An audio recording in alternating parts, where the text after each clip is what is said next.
ಪಶ್ಚಿಮ ಘಟ್ಟಗಳಲ್ಲಿ ಮುಂದುವರೆದ ಮಳೆಯ ಆರ್ಭಟ ಬೆಳಗಾವಿ ಜಿಲ್ಲೆಯಲ್ಲಿ ಮಳೆಯಿಂದ ಸಾಕಷ್ಟು ಅವಾಂತರಗಳು ಸೃಷ್ಟಿಯಾಗ್ತಾ ಇದೆ.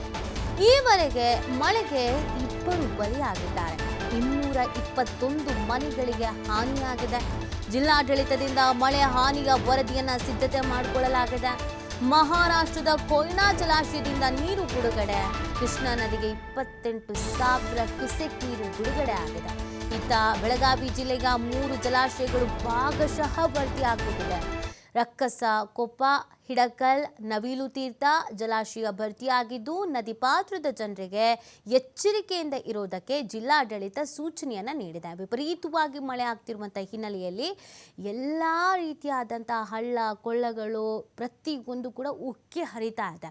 ಇದರಿಂದ ಜಲಾಶಯಗಳು ಕೂಡ ಭರ್ತಿಯಾಗಿದೆ. ಭಾಗಶಃ ಭರ್ತಿಯಾಗಿರುವಂಥ ಹಿನ್ನೆಲೆಯಲ್ಲಿ ಅಪಾರ ಪ್ರಮಾಣದಲ್ಲಿ ಸಮಸ್ಯೆಗಳು ಎದುರಾಗ್ತಾ ಇದೆ. ಅದರಲ್ಲೂ ಬೆಳಗಾವಿ ಸುತ್ತಮುತ್ತ ಭಾಗಗಳಲ್ಲಿ ನಾವು ಗಮನಿಸೋದಾದ್ರೆ ಈಗಾಗಲೇ ಅನೇಕ ಹಾನಿ ಅವಘಡಗಳು ಸಂಭವಿಸಿರುವುದು ಕೂಡ ವರದಿಯಾಗಿದೆ. ಕೆಲವು ಮನೆಗಳಿಗೆ ನೀರು ನುಗ್ಗಿದೆ. ಕೆಲವು ಜಮೀನು ಪ್ರದೇಶಗಳು ನೀರಿನಿಂದ ಆವೃತವಾಗಿ ಬೆಳೆದಂಥ ಬೆಳೆ ಎಲ್ಲ ಕೊಚ್ಕೊಂಡು ಹೋಗಿದೆ. ನೀರಿನಲ್ಲಿ ಕೊಳಿತಾ ಇದೆ. ಕೆಲವು ಸೇತುವೆಗಳು ಮುಳುಗಡೆ ಆಗಿದೆ. ನದಿ ಪಾತ್ರದ ಜನರಲ್ಲಿ ಜೀವ ಭಯ ಅನ್ನೋದು ಕಾಡ್ತಾ ಇದೆ. ವಿಪರೀತ ಮಳೆಯಿಂದ ಈ ರೀತಿಯಾಗಿ ಜನಜೀವನ ಅಸ್ತವ್ಯಸ್ತ ಆಗ್ತಾ ಇದೆ. ಎಲ್ಲರಿಗೂ ನಮಸ್ಕಾರ. ಬೆಳಗಾವಿ ಜಿಲ್ಲೆಯಲ್ಲಿ ಈ ಮಳೆ ಪರಿಸ್ಥಿತಿ ಬಗ್ಗೆ ನಮ್ಮ ಮಾಧ್ಯಮದ ಸಮಿತ್ರರು ನಮಗೆ ಕೇಳಿದ್ದಾರೆ.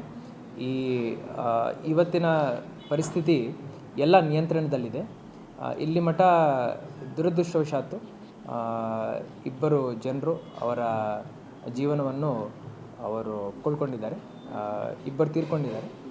ಅದಲ್ಲದೆ ಭಾಗಶಃ ಮನೆ ಹಾನಿ 221 ಮನೆಗಳದು ಭಾಗಶಃ ಮನೆ ಹಾನಿಯಾಗಿದೆ. ಇದಕ್ಕೆ ಪೂರ್ತಿ ರೀತಿಯ ಪರಿಹಾರವನ್ನು ಸರ್ಕಾರದಿಂದ ಒದಗಿಸಲಾಗಿದೆ.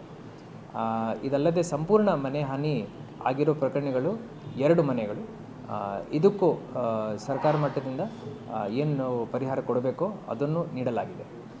ಜೀವಹಾನಿ ಎಲ್ಲೆಲ್ಲಿ ಆಗಿದೆ ಆ 2 ಸಂದರ್ಭದಲ್ಲಿಯೂ ಸರ್ಕಾರದಿಂದ ಆ ಕುಟುಂಬಸ್ಥರಿಗೆ ಸಾಂತ್ವನವನ್ನು ಹೇಳುತ್ತಾ ಪರಿಹಾರ ಧನವನ್ನು ಆಲ್ರೆಡಿ ನೀಡಲಾಗಿದೆ.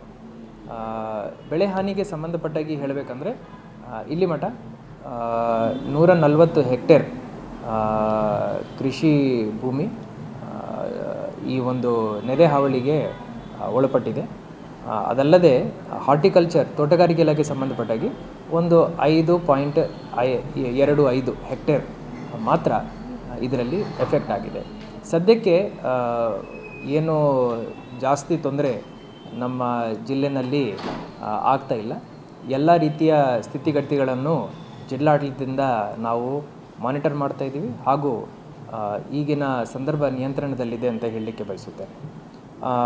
ಇದಲ್ಲದೆ ಈಗ ಕಳ್ಳೋಳ್ ಬ್ಯಾರೇಜಲ್ಲಿ ಮಹಾರಾಷ್ಟ್ರದಿಂದ ಬರುವ ನೀರಿನ ಮಟ್ಟ ಸದ್ಯಕ್ಕೆ 40,000